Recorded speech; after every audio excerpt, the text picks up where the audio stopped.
ஒரு ஊரில் குமரன் தன் தாய் தந்தையுடன் வசித்து வந்தான். அப்போது அவன் வீடட்டின் முன் 3 வயதானவர்கள் வந்து உள்ளே வரலாமா என்று கேட்டனர். தந்தை வாருங்கள் என்றார். நாங்கள் மூவரும் ஒன்றாக வர முடியாது. யாராவது ஒருவர்தான் வர முடியும்.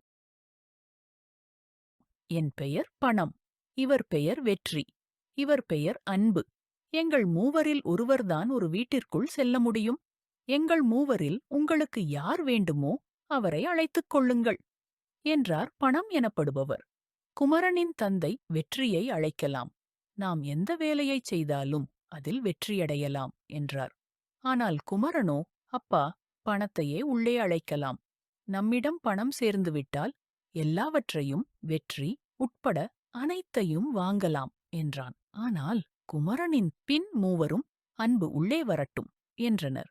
அன்பு உள்ளே வர அவரைத் தொடர்ந்து வெற்றியும் பணமும் கூட உள்ளே நுழைந்தனர். உடன் குமரனின் அம்மா அன்பை மட்டும்தானே உள்ளே அழைத்தோம் என்றார்.